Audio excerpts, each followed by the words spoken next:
everybody and welcome back. Bram Lagrou here, and it was just a few days ago when I woke up in the middle of the morning and I had to put some scribbles down. So in fact, this is the little note that I made here, and it was all about when we are trying to be productive in our daily life and work smarter, work less and get more outcomes. Well, there's certain things that we've got to do that we can do if we choose to do them that actually help us get there. Let me give you an example. Many years ago, I was working easily 50, 60, 70-hour work weeks. A business owner, trying to grow the business and so on. And then in 2016, when I had really seen my revenue and my income go up and up and up all the time, pretty much sometimes 50 to 110% per year, 6 years in a row, I kind of then somehow it hit something because I was kind of reaching the ceiling and there was not more time that I had available to do what I had to do. And so I had this the challenge then of, do I want to employ more people and kind of clone myself into other people and deliver more training and coaching around the country? Or do I want to go smarter about it and leverage other opportunities to keep growing the business, keep growing my income, keep growing revenue and so on, but not necessarily needing to do it the traditional way? And long story short, right now, I work probably about 30 odd hours a week. 30, that's about half.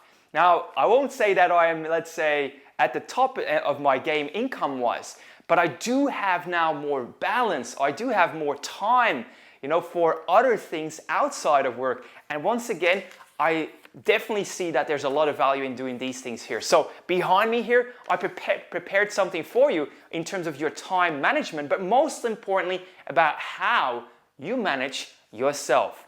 Let me first also give you an example of somebody who's already there, who is an excellent example about how to keep it simple and stupid. We all know the KISS acronym, keep it simple and stupid.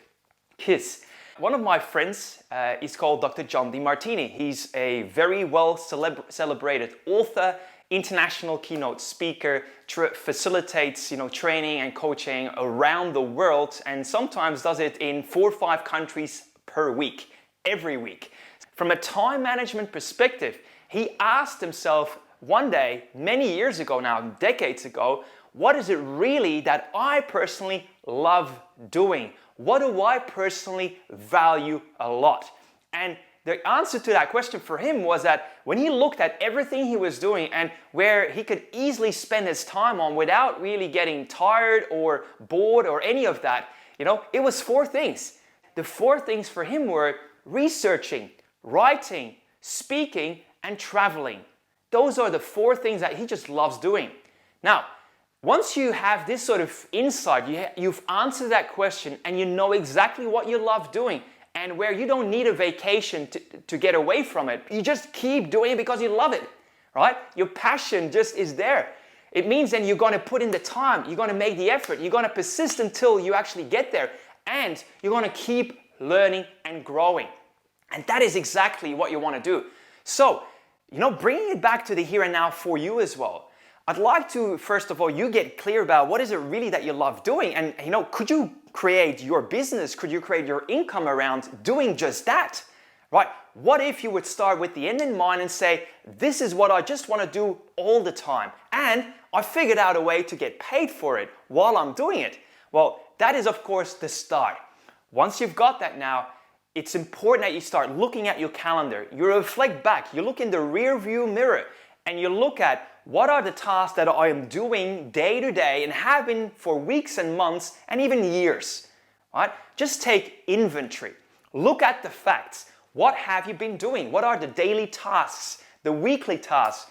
Some of the chores, yes, some of the stuff you love doing, but also the things that you don't like doing at all, but they just got to be attended to as well. Well, just take inventory and kind of come up with the common denominator. Class them in certain categories.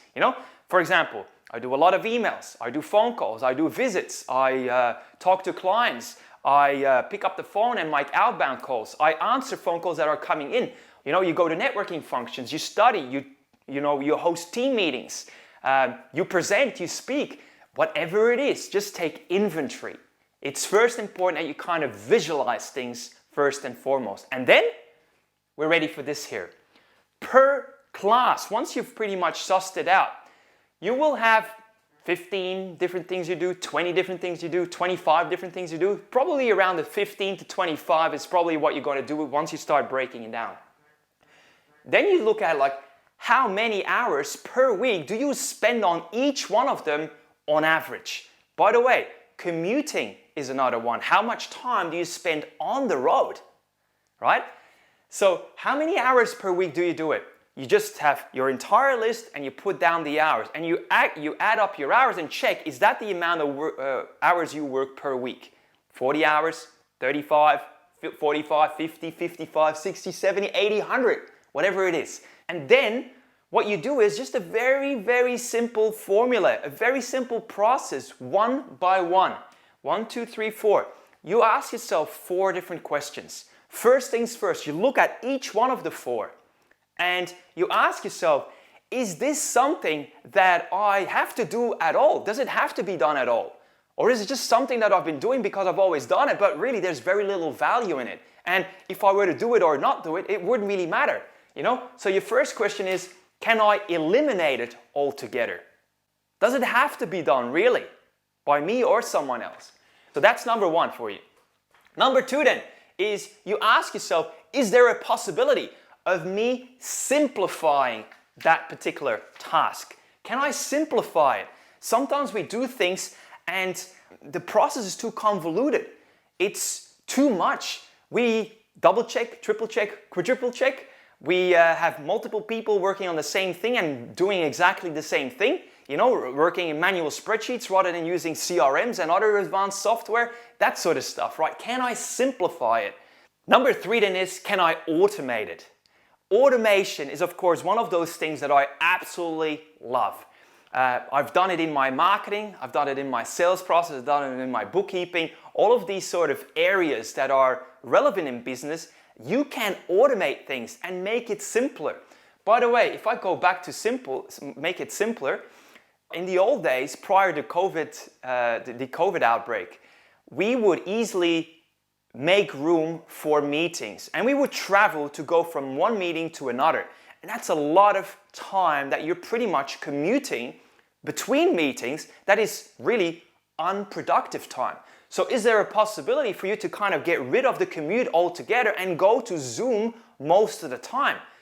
Instead of then having 4 meetings a day, you might end up having 7, 8, 9, and many of them with clients, which of course, if you spend more time with clients, you can actually make more money. And so how could you simplify? How could you automate? How could you automate your sales process, your accounting processes, your marketing? How could you automate it? How could you create an influx of leads online by just, turning on the switch, so to speak, and then have the right people find you and contact you and, enter their details and so that you can actually have a meeting with them or a Zoom call and all these sort of things. That is part of your automation. The more you automate, the easier life gets and the better your results become.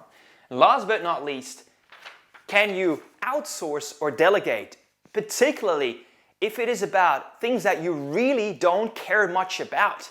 If it is about low value tasks that you could charge more for other things because your time is worth more. You value your time more. Like I said, I went from 50, 60 hours a week down to 30. And so I have less time available, but I do that consciously so that the time left available, I want to make sure that I spend time on the right things, on the important things, on the things that actually really drive me and excite me, and where I keep learning in a way that I benefit from it and I enjoy it, right? We don't just want to do the things because they have to be done. We want to simplify, eliminate, automate, outsource, and delegate. The idea is that whatever is low value and is really also low value in a personal sense, it really doesn't rock your boat. You don't like doing it, but it still has to be done. If you outsource it or delegate it, it frees you up to have more time available for the things that do matter, that are of high value in terms of economical value and also personal value. If you like this, subscribe to my channel and also download the sheet that goes with it to make things easy. Just go to the links below and you'll find it there. My name is Bram and I look forward to seeing you again soon.